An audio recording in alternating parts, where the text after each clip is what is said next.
our class on well, septic, propane, and water rights with Doug Barber. So we welcome you this afternoon. It is from 2 to 4. We do need to have you participating in the class and on video at all times. That's per the Real Estate Commission. And if you're not, then unfortunately we cannot give you CE credit. So what I wanted to let you know is go ahead and keep yourselves muted. And then once we get started, Doug will kind of give you his layout of how the class will go. Before we do get started, we have an industry partner who is joining us today. He's a member just like all you guys. It's Dave Hickey from Fidelity National Title. They're usually the ones to step up first and provide, snacks and all sorts of stuff for our in-person classes. And since we haven't been able to do that, we wanted to give them the availability to at least get in front and give you guys information of what's happening, right now, and what his services are for you and for your clients. So I'm going to turn it over to Dave, and he's going to talk to you a little bit, and then we'll get started. Thanks, Dave. Thank you. So just a couple things. In this COVID era, we actually have a new rollout to keep people's information safe. It's called Start Safe. It's a internal system. When you have a contract that's going through us, we just need to make sure we're getting the buyers and sellers' personal information as far as phone number and email. Not only will they provide us all their personal information through this system, it is internal. It's an access for them to internally message us, but the buyer can also do their earnest money deposit through it. So we don't have to physically be contacted by anybody with that. The second thing I always like to bring up, the Fidelity One app. It is our free app to you that allows you to do settlement services statements. Great little tool on your phone. It's in the App Store, whether you're Apple or Samsung. Fidelity One on your computer, fidelityagent1.com. Like I said, it's free. You can put it up onto 5 devices. So you can work up a settlement statement on all the properties you're going to go show the day before, and then you're able to access it from your phone when you're out actually showing the properties. So I'm down south. We deal with a lot of well septic water. I'm very versed in it. That's why I always love to sponsor Doug's class. As a title company, we know how to maneuver through all that stuff for you. Whereas somebody up in Denver who may not be experiencing it like us may not be able to do it. So feel free to reach out to me anytime when it comes to any of these subjects. And I hope you have a great class, and I'll talk to you soon. Hey, Dave, please put your information in the chat box, your email address and phone number. I will.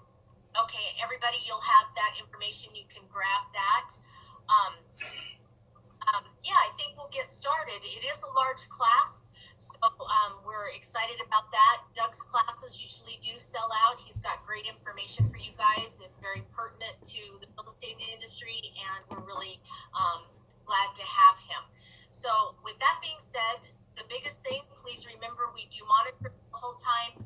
Your video has got to be on if you want CE credit.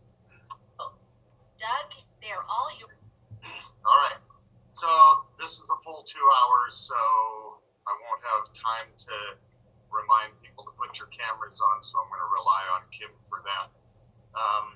And thank you for setting this up and taking care of all of us through the COVID inmate stage of life. So we're going to talk about some of this stuff. In 2 hours, you can't really get into great depth in the topics, but we're going to try to cover as much as we can. So does everybody have the handout for the class? I don't. It was attached to your email that was sent with your Zoom link. Maybe what I'll do is I'll put up, I'll just screen share it here for those who didn't download it because you don't want to have to go searching for it. So I'm going to start out talking a little bit about wells. Rule number one for the real estate broker is if the property has a well, you want to get your hands on all of the well permit, well log, whatever well information there is on the Division of Water Resources website. If you're the seller's broker, this is just one of the things you should do in addition to finding out the legal description and all the stuff you have to put in the MLS. You should go in and download all of the well information off the Division of Water Resources website. You want to get the well permit in the hands of the buyer by the due diligence docs deadline, and so that we don't have an issue later on with the buyer claiming, I didn't know this or that about the well. I'm not sure how to get that box off the screen. Oh, now it's fading away. All right, so well permits typically provide you a good deal of information, at least the newer ones do. The older ones were a lot more bereft of data. And are you guys seeing a orange box with red text at the top of the screen? Yes. I keep trying to get rid of it, and I don't know how to get rid of it. Anybody have a clue? It's not blocking anything for us. I know, it's just annoying. It keeps coming and going. Anyway, it will tell you what you can do with the water, how much you can take out. And this becomes important when you have clients who say, we want to, for example, have horses, or we want to be able to have gardening. So if it's a household use only well, you're not going to be able to use it for anything outside the house. That's important for people to know. Okay, so get the information, have it ready, just like you're going to get the septic information, and you're going to have it ready to go, so that when the buyer shows up, seller's broker, you just dump it all on the buyer's broker, and then you've accomplished your goal. So,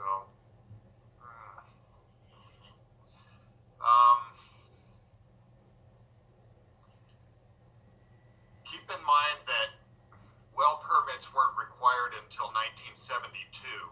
So if you have a property that had a well older than that, it may or may not have a well permit. So if you do get into a property where there is a well, you cannot find a permit, then you're going to have to deal with a well registration for the well. And we're going to cover that in just a bit. Okay? So number one rule is get your hands on the well permit and whatever well data there is. Okay? Categories of wells. You hear a lot of things about, is it a domestic well? Is it an exempt well? Is it an exempt domestic well? Well, let's try to talk about that.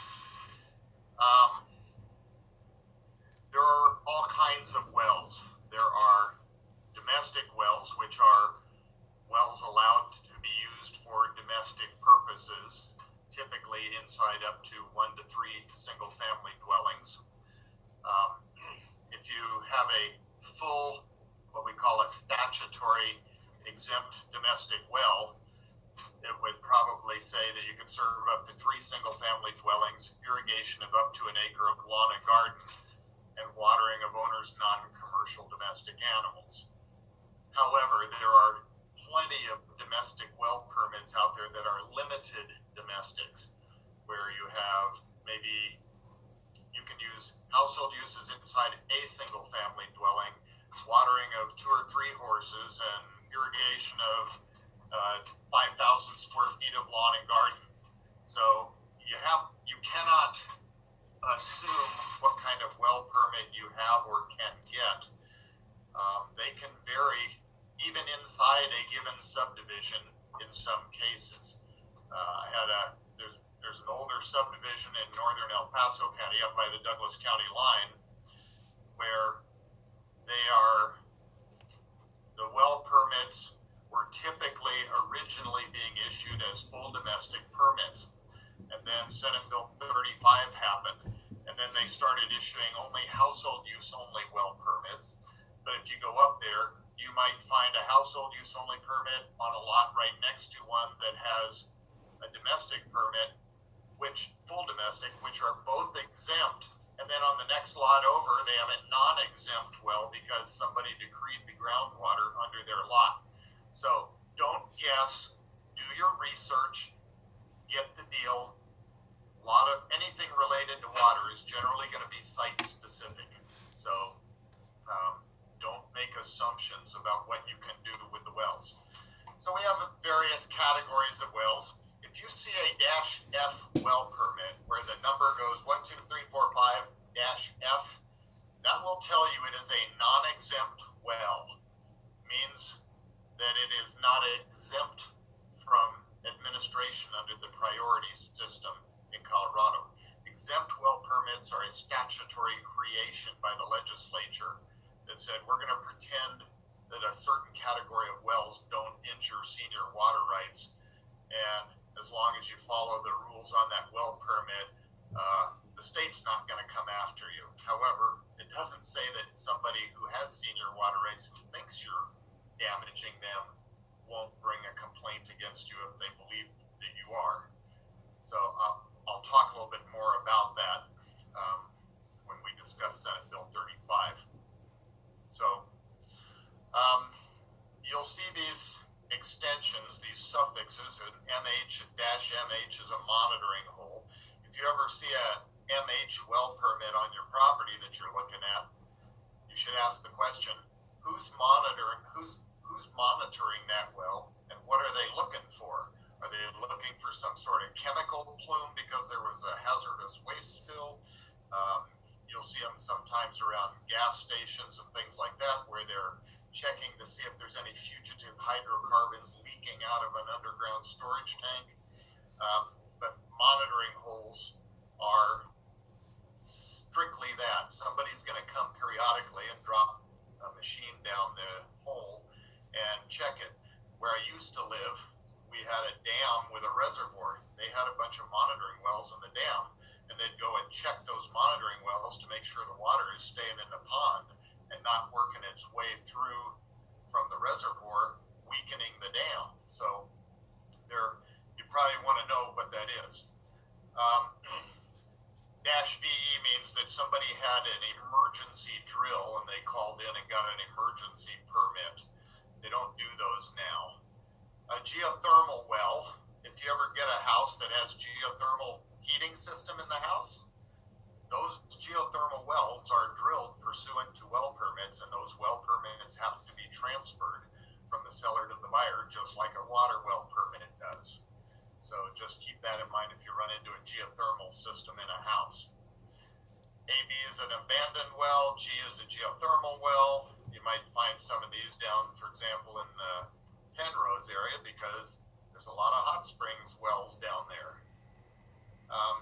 Dewatering well would be what they use for construction, trying to dewater an area, so they may use it for that. A -A, this is one you might pay attention to. If you have a -A permit, I always go, okay, that's a replacement well, which means they had some reason to put in a new well. I would ask, if I were the seller or the buyer's broker, why did they have to replace the well? Did it go dry? Was it not producing an adequate amount of water? Did the other one collapse? What's the scoop on that -A well permit? A -R is also a replacement well. Okay, so either of those would be it. So, exempt wells. Let's talk about Senate Bill 35. This is important for brokers to know. So, before Senate Bill 35, they were just routinely giving out domestic well permits on subdivisions that were done. The problem was that most of the counties didn't have subdivision review processes. So Senate Bill 35 said any subdivision of property after May 8, 1972 has to go through a county subdivision review process. Okay? And part of that subdivision review is you have to provide the county, here's my proposed water supply plan for the property. We're going to have 212 single family home lots, 5-acre lots, and each one's going to be served by a Dawson Aquifer domestic well. And so they would ship that proposed water supply plan to Denver, to the Division of Water Resources, who would review it and then either say, yeah, we can do that, or no, we can't do that. And they would get rid of the projects that they couldn't approve. They'd say, I'm sorry, we can't approve this because your project will damage senior water rights. And so unless the developer could come up with a water augmentation plan or a water right that would allow him to drill those wells, they were kind of out of luck. So then after that, the Division of Water Resources said, you know, we've been giving out these domestic well permits for a long time, and we haven't been checking to see if these guys are in priority or not in our priority system in Colorado. I don't think we should be giving out well permits. And so they announced they were no longer going to give out well permits to subdivisions done before May of 72. As you can imagine, there are thousands of subdivision properties out there that existed before 1972. And so when that happened, they said, all of you people are going to have to get water rights and an augmentation plan, or we can't give you a well permit anymore. And people go, but you've been giving them out in our subdivision. Yeah, we probably shouldn't have been doing that. We're not doing it anymore. So they ran to the government. Mama legislature, they're hurting us. Do something. So the legislature cooked up this exempt well category, exempt well permit category. And they said, these are going to be small capacity wells. We're going to presume non-injury to any senior water rights. You can't pump more than 15 gallons a minute, and it's just for certain uses. And now, Division of Water Resources, you have legal authorization to issue permits to all these old subdivisions. So, if you have one of the older parcels and it doesn't have a well permit, you will get a household use only well permit. That's the best we could get out of the legislature. Okay? If there was an existing well on the property and it's an older one, so you have an older unregistered well, you could apply for the actual historic uses that the water from that well had been applied to. And if it had never been pumped, all you'll get is household uses when you apply for the permit to register that well. Okay, so that's what exempt wells are. So a -F well permit over here is a non-exempt well. And when you have a well permit that ends in -F, you should look for a water right associated with the property.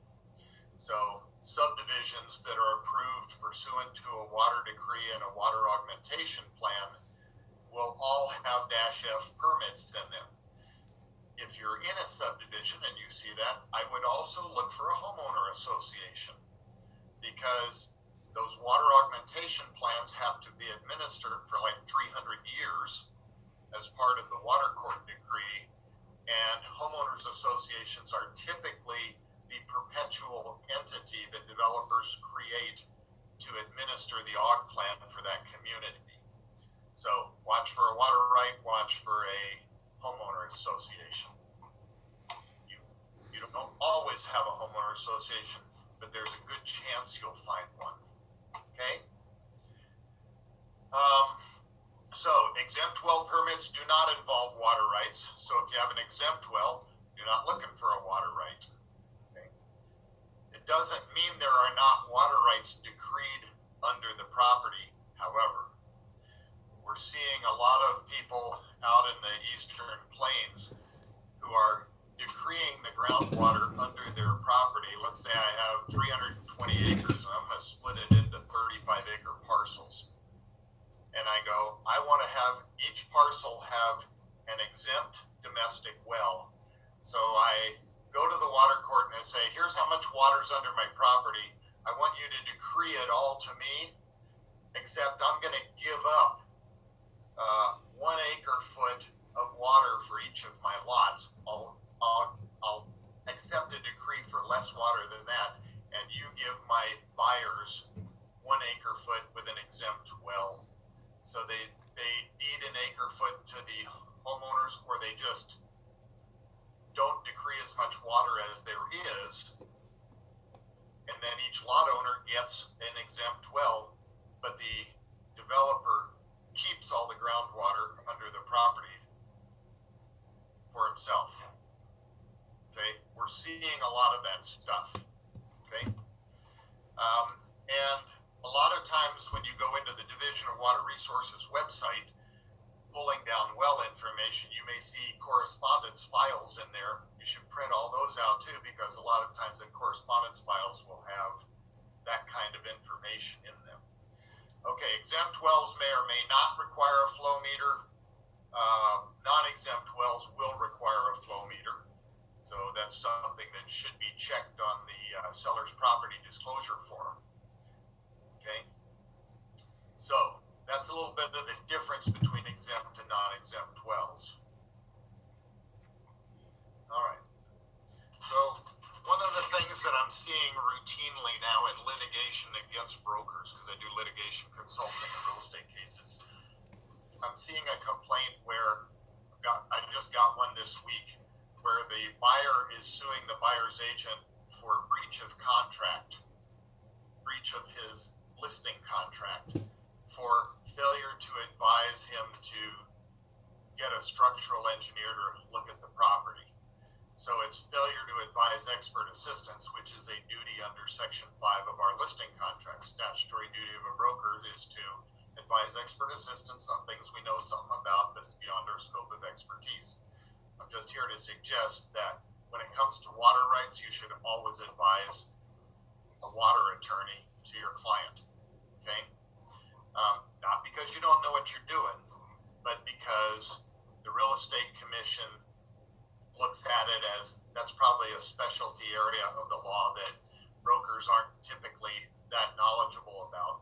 And keep in mind, you don't know who owns the water rights under the property, if there even are any water rights decreed to the property, because the title company doesn't check to see who owns them.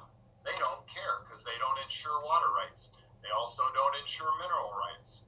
Okay?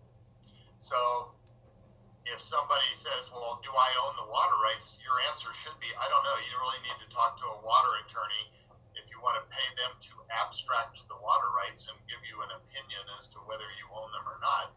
That would be the kind of work that they do. I know how to abstract. I've done water abstracts. I don't do it for other people. I just do it for things that I'm involved in. And it's not something that real estate brokers should probably be engaged in. Okay. So, advise expert assistance to people. So let's talk about what kind of expert assistance you might have with regard to well systems. First off, is a home inspector even going to go out and look at the wellhead? I've been to so many home inspections where the inspector he said, no, we exclude well systems. We don't look at them because I can't see the well pump, it's down the hole. But if you go out there, you should see the wellhead sticking up above the ground, like in this little green picture here. And a lot of times you'll see an electric box on the outside of it. Half the time, wires are hanging out of it. That's not good. That's stuff that should be fixed because you'll get corrosion on those wires and eventually short out your pump as the circuitry degrades, and pretty soon your pump's not going to work and you're going to have to put a new pump in. So that stuff should be fixed. Are there holes in the well casing? This is a steel well casing, but there's a lot of older styrene or PVC casings out there that you might go to, and there's no cap on the top with a sanitary seal. There's holes that allow God knows what to fall down into the water supply. So go out and physically lay eyes on the well and check it. Have your inspector do that. Or if you don't want to do that, call a well pump company and say, we'd like you to come out and inspect the well. If I were the buyer, I would have the well tested. I just had one tested this week. We went out there. We were there for 3 hours. It cost me $960. And we pump tested that thing, threw a pump in there, and it was a great well. It's one of the best wells I've seen in Black Forest, 23-gallon-a-minute well. So it's been sitting there for years, which means there's probably bacteria in it. I wouldn't drink the water out of it, so we threw some sodium hypochlorite down it to disinfect it, and we'll have to pump that out. Probably have to shock it again. Chlorination is sometimes called shocking the well, where you mix in chlorine to kill the cooties in the water, and then you pump all that stuff out, get all the chlorine out, and retest the water, and make sure you don't have coliform bacteria or things like that that are going to cause you problems. So they will also check your pressure tank system and make sure your system is working right. I think you should always advise buyers to have this done. It's up to them, like everything, it's up to them if they want to spend the money to do it. But I always advise it, and I always advise, and just FYI, when you give advice like this, when you're advising expert assistants, it's just like disclosure. Anything worth disclosing is worth disclosing, or when in doubt, disclose, and anything worth disclosing is worth doing in writing. Because if you can't prove you've told them, you may as well not have. If there's a problem later, they'll say you didn't tell them. I've got a he said, she said case right now. The broker says, well, I told them to do this, and the guy says, they never told me to do that. In fact, they told me just the opposite, that I didn't need to do that because I had an old structural report from a previous engineer. So you don't know. And I will add one more piece to that. If it is important, use email, not text. Text makes terrible trial exhibits. Email makes great trial exhibits. So do not rely on text to save you. I'm seeing brokers now writing into contracts where we talk about the forms of notice that are considered acceptable, and they'll write in text. I always, when we counter an offer, we will counter out text, and we'll put internet. So email works, CTM works, but I'm not going to use text, because I have texts that never show up sometimes, or they don't show up for 2 days. There's all kinds of issues with that, whereas the email is generally pretty reliable, and it holds up well in court. Okay? So check for all kinds of things when you're out there inspecting the well. Well, I sure wish I could get rid of that. It's really annoying. All right. So documentation. We talked about getting that stuff from the Division of Water Resources website. They have just redone it again this year. So if you haven't been in there in a while, you'll probably have to go in and find your way around it. If you do the 4-hour water law class, then we actually go online and show you how to do it, but we don't have time in this class.